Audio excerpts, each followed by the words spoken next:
Hi everyone, আশা করছি আপনারা সবাই ভালো আছেন। আর আজকে আমি চলে এলাম একটা নতুন ইনফরমেটিভ ভিডিও নিয়ে। সেটা হচ্ছে টাইম ফ্রেম সিলেকশন।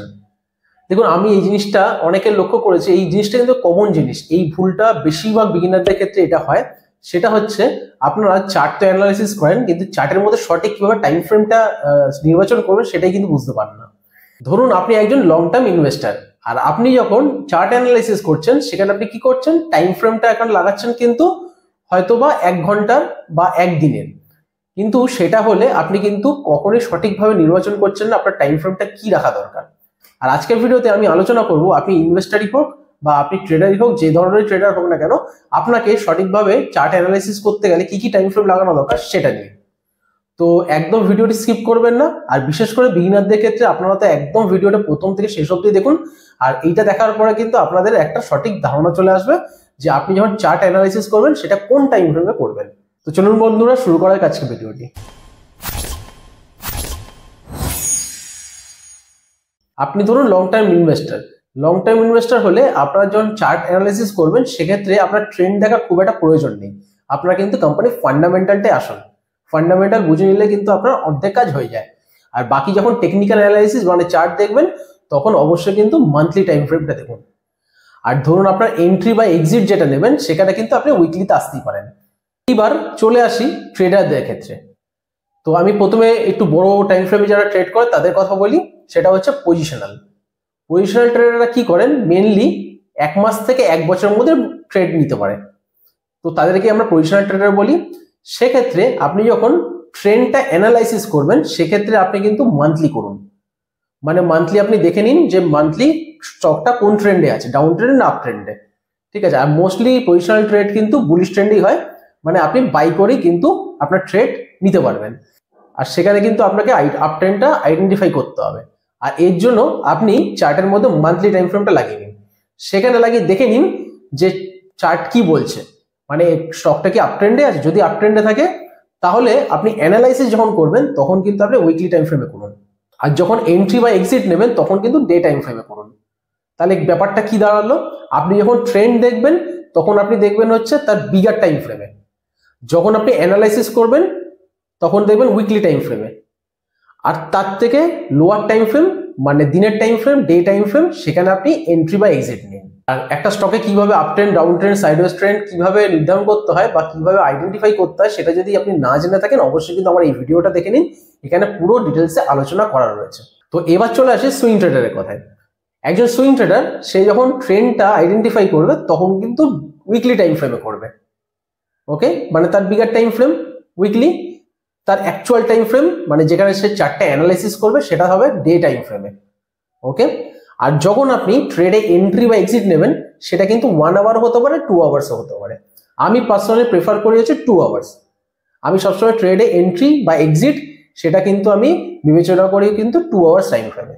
আপনি যে ধরনের ট্রেডার বা ইনভেস্টার হন না কেন, অবশ্যই কিন্তু টাইম ফ্রেম দেখে কিন্তু আপনার চার্ট অ্যানালাইসিস করা প্রয়োজন। আর এটা যদি আপনি প্রপার ওয়েতে করতে পারেন, মানে সঠিক টাইম ফ্রেম নির্বাচন করে করতে পারেন, আপনি কিন্তু অনেক ট্রেডার বা ইনভেস্টারের থেকে আপনি এগিয়ে যাবেন। আর আমি এই ভিডিওতে খুব সহজেই আপনাদের বোঝানোর চেষ্টা করছি যে কিভাবে টাইম ফ্রেমটা নির্বাচন করবেন।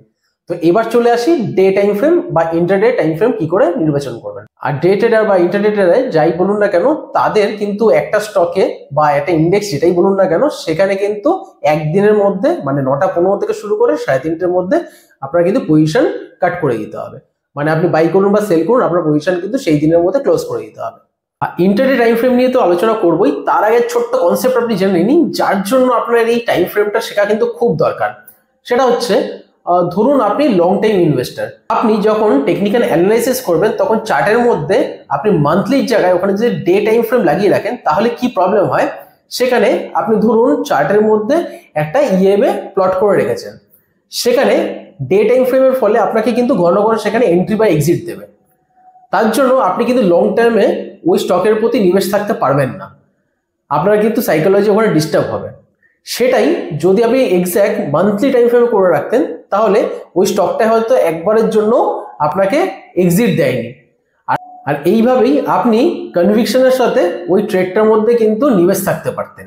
তো এইসব কারণের জন্যই কিন্তু আপনাকে সবসময় সঠিক টাইম ফ্রেমটা আপনার চার্টে প্লট করে রাখতে হবে। এবার আসি ডে টাইম ফ্রেমে। আপনি যখন একটা স্টকে ট্রেন্ড আইডেন্টিফাই করবেন বা ইন্ডেক্সে ট্রেন্ড আইডেন্টিফাই করবে অ্যাজ এ ইন্টারটেডার হিসাবে, তখন সবসময় কিন্তু আপনি ডে টাইম ফ্রেমটা প্লট করে রাখবেন। তারপরে আপনি যখন অ্যাকচুয়াল অ্যানালাইসিস করবেন, আপনি তো বুঝে গেলেন যে ট্রেন্ড আপনার আপ ট্রেন্ড আছে বা ডাউন ট্রেন্ড আছে। তারপরে আপনি যখন অ্যানালাইসিস করবেন স্টকটা, তখন কিন্তু 30 মিনিট থেকে 15 মিনিট, এটা অনেক ডিফার করে। একজন 30 মিনিট করে, একজন 15 মিনিট করে। আমি পার্সোনাল 30 মিনিটে আমি অ্যানালাইসিস করি, মানে আমার চার্টের মধ্যে বিভিন্ন যে সাপোর্ট আর রেজিস্ট্যান্স আছে সেগুলো আমি মার্ক করে নিই। এটাই আমি দেখি 15 মিনিটসে সেখানে আমার ঠিকঠাক কাজ করছে কিনা সেটা, মানে সাপোর্ট আর রেজিস্ট্যান্সটা। তারপরে আমি যখন ট্রেডে এন্ট্রি বা এক্সিট নিই, সেটা কিন্তু আমার 5 মিনিট টাইম ফ্রেমে হয়। সুতরাং ডে ট্রেডারের জন্য ফার্স্টে ট্রেন্ড অ্যানালাইসিস করবেন আপনি ডে টাইম ফ্রেমে। তারপরে আপনি চার্টে যখন অ্যানালাইসিস করবেন, মানে সাপোর্ট আর রেজিস্ট্যান্স যেটাই হোক না কেন আপনি প্লট করবেন, সেটা আপনি করবেন 30 মিনিটস, দেন 15 মিনিটস। আর যখন ট্রেডে আপনি এন্ট্রি বা এক্সিট নেবেন, সেটা আপনি রাখবেন সবসময় 5 মিনিটসে। আর এই টোটাল মেথডটাকে আমরা বলি মাল্টি টাইম ফ্রেম অ্যানালাইসিস। এবার আমরা চলে আসি স্ক্যাল্পিং ট্রেডিং এ। স্ক্যাল্পিং ট্রেডিং এ টাইম ফ্রেম আপনি কি করে নির্বাচন করবেন? ধরুন আপনাকে ট্রেন্ড আইডেন্টিফাই করতে হবে, সেক্ষেত্রে আপনি 15 মিনিটস দেখতে পারেন। তারপরে যখন অ্যানালাইসিস করবেন, মানে চার্টে সাপোর্ট আর রেজিস্ট্যান্স যেটা ড্র করছেন সেটা করবেন 5 মিনিটসে। তারপরে যেটা ট্রেডে এন্ট্রি বা এক্সিট নেবেন, সেটা কিন্তু অবশ্যই 1 মিনিট থাকতে হবে। কারণ বেশিরভাগ স্ক্যাল্পিং ট্রেডিং কিন্তু 1 মিনিট থেকে 2 মিনিটের মধ্যে বা কয়েক সেকেন্ডের মধ্যে স্ক্যাল্পিং ট্রেডিং কিন্তু কমপ্লিট হয়ে যায়। মানে আপনার এন্ট্রি এক্সিটটা কিন্তু খুব ফাস্ট হয়। টোটাল একটা ডে এর মধ্যে একজন স্ক্যাল্পার অনেকবার কিন্তু ট্রেডে এন্ট্রি এবং এক্সিট করে। আশা করি ভিডিও যে টাইম কিভাবে কাজে আসবে, আর এই টাইম ফ্রেম দেখে কিভাবে আপনি ট্রেড নেবেন। আর এইভাবে যদি অলরেডি আপনি করে থাকেন তাহলে ওয়েল অ্যান্ড গুড। আর যদি না করে থাকেন, নেক্সট ট্রেডিং ডে থেকে আপনি এটা অ্যাপ্লাই করে দেখুন। আপনার ইনভেস্টমেন্ট আর ট্রেডিং জার্নি কিন্তু অনেকটাই ইমপ্রুভ হবে। আর আজকের ভিডিওটি ভালো লেগে থাকলে অবশ্যই কিন্তু লাইক, শেয়ার আর কমেন্ট করতে ভুলবেন না। আর আপনারা যদি চ্যানেলে নতুন হন, অবশ্যই কিন্তু চ্যানেলটি সাবস্ক্রাইব করে নিন আর পাশে বেল আইকনটি প্রেস করে রাখুন।